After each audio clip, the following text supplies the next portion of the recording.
ଆପଣଙ୍କ ପେରେଣ୍ଟସ୍ କହନ୍ତି ଗେଟ୍ ଏ safe job, କିନ୍ତୁ ଆପଣଙ୍କ ମନ କହୁଛି ଆଇ ୱାଣ୍ଟ ସମଥିଙ୍ଗ ମୋର୍। ଆଉ ଆଜି ଆପଣ ଏଇ ଦୁଇ ମଧ୍ୟରେ ଫସି ଯାଉଛନ୍ତି। ଆପଣଙ୍କ ପେରେଣ୍ଟସ୍ ଗଲତ ନୁହନ୍ତି, ସେମାନେ ବାସ୍ ଟିକେ ଡରୁଛନ୍ତି।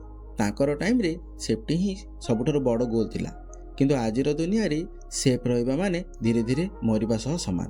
ଶୁଣ, ଫ୍ରିଡ଼ମ୍ ମାନେ ବିରୋଧ ନୁହେଁ, ଫ୍ରିଡ଼ମ୍ ମାନେ ତୟାରୀ। ଆପଣ ପେରେଣ୍ଟସ୍ ସାଙ୍ଗେ ଝଗଡ଼ା କରିବା ଦରକାର ନାହିଁ। ତୁମେ ସେଇ ଆର୍ଗୁମେଣ୍ଟରେ ଜିତି ହିଁ ପାରିବନି ଯେଉଁଠି ସାମ୍ନାବାଲା ଡରରେ ଭାବୁଛି। ଅନ୍ଧକାରରେ ସ୍କିଲ୍ ବିଲ୍ଡ କରନ୍ତୁ, ଚୁପଚାପ ନିଜର ଇନକମ୍ ବଢ଼ାନ୍ତୁ। ଯେବେ ଆପଣଙ୍କ ରିଜଲ୍ଟ ନିଜେ କଥା କହିବ, ତାଙ୍କର ଭୟ ଆପେ ଦୂର ହେବ।